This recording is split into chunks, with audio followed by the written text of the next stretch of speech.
Eh bien bonjour à tous messieurs dames, bienvenue sur cette nouvelle vidéo, j'espère que vous allez bien. C'est Fukio, aujourd'hui nous sommes le 17 juillet 2023, exactement 21h20. On se retrouve du coup sur Investir, on a un CAC 40 qui a fait une belle baisse, moins 1,12%, on est à 7291 points, exactement, l'Eurostock moins 0,62%, 459 points, le DAX moins 0,23, 16 068.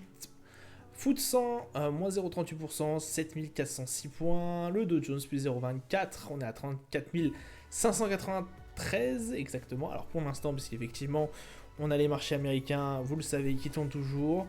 Le Nasdaq plus 0,92, on est à 14 244 points. Le Nikkei 225, moins 0,09% à exactement 32 391. On a un pétrole Brent qui redescend encore, 78,48$. On était à 79 de tête vendredi. Le 11 d'or, 1955$, 75 d'euros USD à 1,124. Bitcoin, 30 296$. Palmarès USRD, on a Nanobiotics qui fait un plus 3,66. Forvia, pardon, plus 2,74. Alta Rate, pardon, plus 2,65. Hermès qui est dans les plus fortes baisses, moins 4,21. Christian Dior, pareil, moins 4,72. SES Imotag, moins 7,06.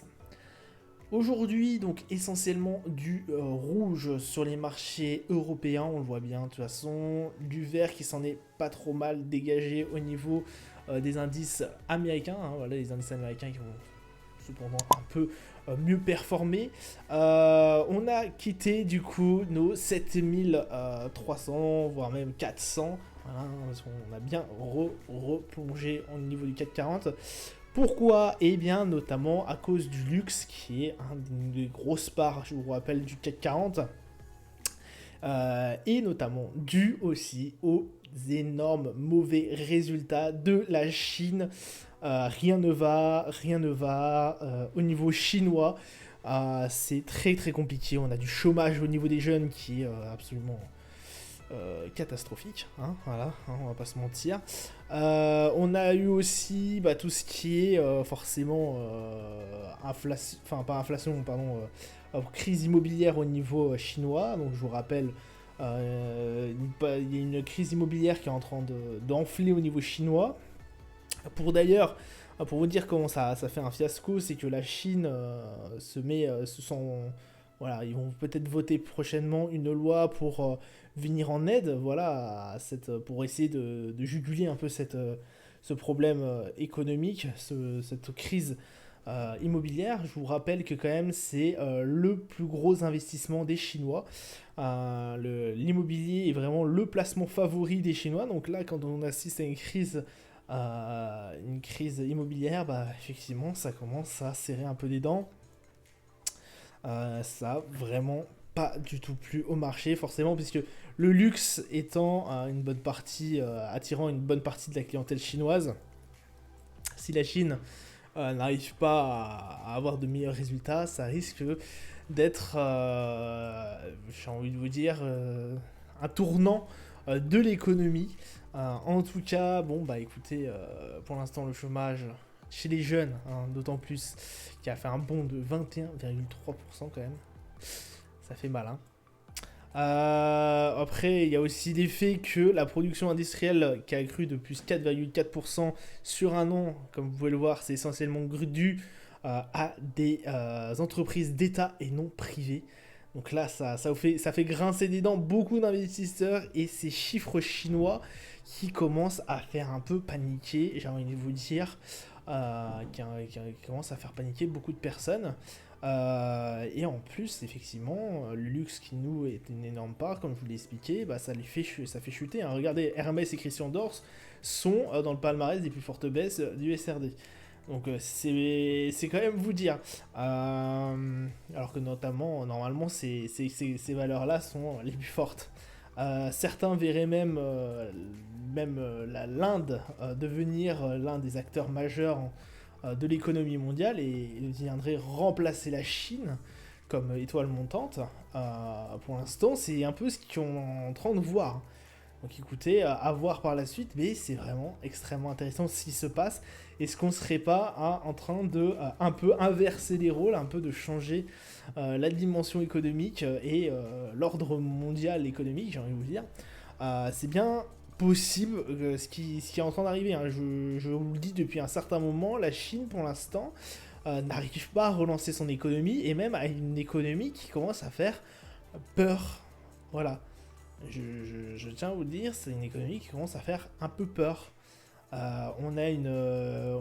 Je vous donne encore un autre indicateur. Il y a plus maintenant de décès en Chine que de natalité, que de naissance. Donc certains économistes vous redisent encore que pour avoir de la croissance, ce n'est pas possible d'avoir une population où il y a plus de décès que de naissances. Voilà. Pour certains économistes, c'est impossible. Donc écoutez, pour l'instant, bon voilà, il y a eu quand même, des gros échanges, il y a eu quand même un peu d'échanges, hein. Je crois qu'on est à je sais plus combien de milliards pardon, d'échanges aujourd'hui sur les indices. Bon, il y a eu un peu, mais c'est pas non plus incroyablement fort. En tout cas, voilà, la Chine qui inquiète. On va se trouver au niveau du calendrier d'annonces économiques. Hein, regardez, production industrielle, on s'en est pas trop mal sorti. La vente au détail est en chute. On a le taux de croissance du PIB qui est en forte chute. On attend un 7,3, rendez-vous compte, on a un 6,3. Et un taux de chômage, alors pour l'instant, qui reste bon, mais sur les jeunes, en tout cas, c'est en train d'évoluer d'une façon croissante qui fait un peu peur. Si on commence à avoir du chômage pour les jeunes, et surtout en Chine, aïe aïe aïe, aïe aïe aïe aïe, ça va commencer un peu à grasser des dents au niveau de l'Asie. Au niveau de demain, on aura le procès verbal RBA, donc forcément au niveau australien, le Canada qui sortira son taux d'inflation, et la vente au détail à 14h30 au niveau des US, donc ça sera vraiment à regarder d'assez près. Sur les marchés, on a un CAC 40 du coup qui est à 7300 points, on a réussi quand même à stabiliser aux alentours des 7300, alors on a réussi, pour l'instant on est qu'à 21h27, mais bon il reste plus qu'une heure, grosso modo pour les marchés. Bon, on a un RSI voilà, qui reste stable, hein, 51, avec 7300, bon ça reste quand même... J'ai envie de vous dire, on a sauvé un peu la face aujourd'hui, puisque on est bien redescendu durant le début de la journée. Voilà, on a même cherché un 7261. Voilà, donc là 7304, écoutez, on a quand même fortement réduit par rapport à la séance. On est quand même pas mal réduit par rapport à la semaine dernière, par rapport à jeudi, et puis même vendredi, on a été proche quand même des 7004, on va pas se mentir. Un MACD qui cherche toujours sa tendance, donc voilà, on reste quand même assez focus là-dessus. Pour l'instant, rien de dramatique, mais voilà, les 7004 sont toujours l'objectif, sont toujours la résistance à franchir. Au niveau du DAX, on est à 16 107. Bon, écoutez, le DAX se sent assez bien. On a touché la résistance, le support, pardon, au niveau des 16 014, au niveau des 16 000 tout court, hein, j'ai envie de vous dire. On s'est fait refouler, donc tant mieux. Ça veut dire qu'on a des positions acheteuses proches des 16 000. Voilà, qui nous permettent de nous dégager dans une séance verte, donc 16 100. Pour l'instant, avec un RSI à 55, bon, toujours ce petit problème de tendance au niveau du MACD, mais on reste quand même grossièrement sur voilà, quelque chose d'assez bon, en tout cas une bonne journée pour le DAX. Le Brent, on était à 80 et quelques bananes, à 79 pardon, on avait clôturé à 79 et quelques bananes cette journée, enfin la journée de vendredi, oh, je vais y arriver. Aujourd'hui, il y a vraiment pas mal, un énorme mouvement quand même au niveau du Brent, on a été rechercher les 80, on s'est fait refouler là-dessus. Ouais, on a dû repasser en baisse du coup, on est à 78 et quelques. Pour moi ça me paraissait assez compliqué toujours le niveau des 80, alors après l'avenir nous le dira, mais le MACD qui change aussi de position, hein, on passe sur une position plutôt acheteuse.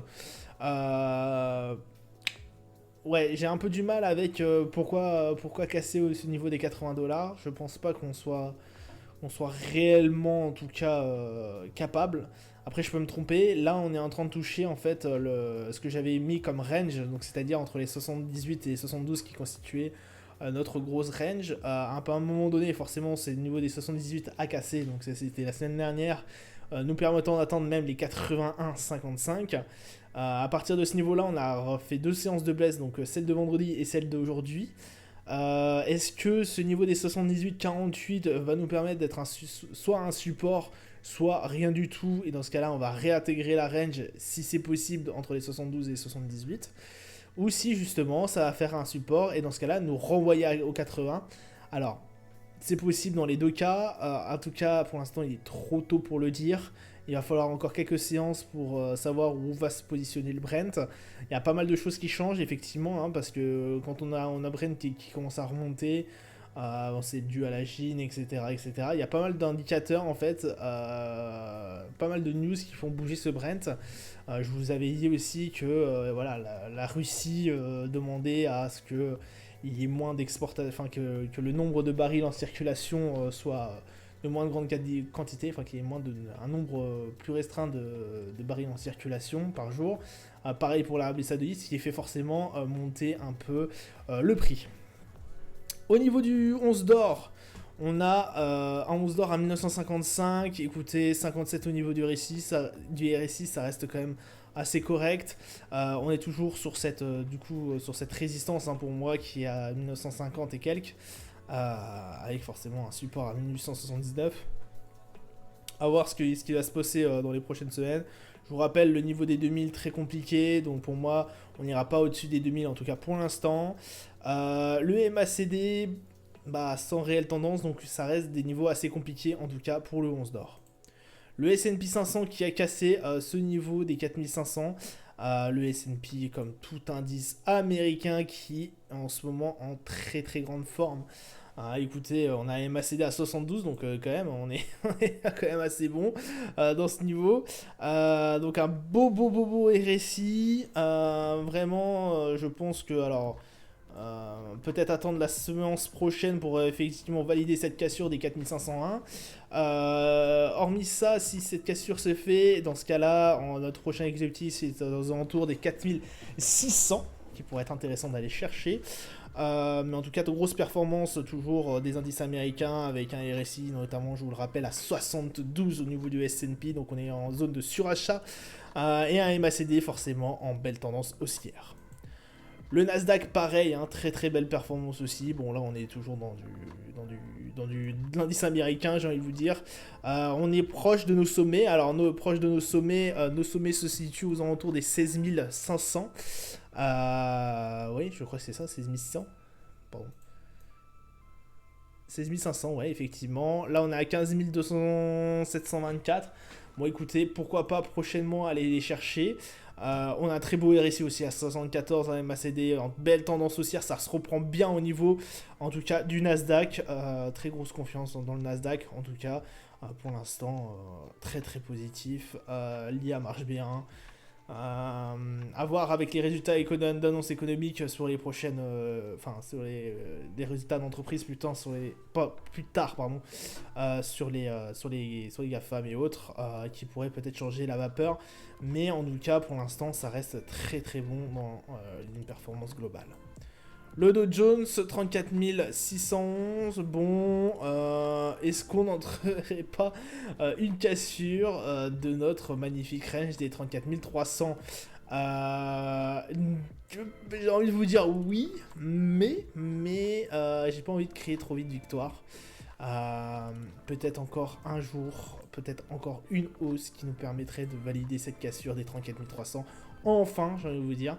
RSI à 63, donc voilà, on est quand même sur un mouvement assez haussier. Et le MACD qui confirme ce mouvement haussier. Prochain objectif, du coup, si cette cassure est validée à 34 300, ça serait l'objectif des 35 250. Exactement, qui pourrait être intéressant d'aller chercher. Voilà, ça sera tout pour moi pour aujourd'hui. Petite parenthèse, je ne pense pas faire de vidéos tous les jours cette semaine. Et là, je suis très très occupé. Et je ne pourrai donc pas faire de vidéos peut-être toutes les semaines, toute la semaine, j'en suis vraiment navré.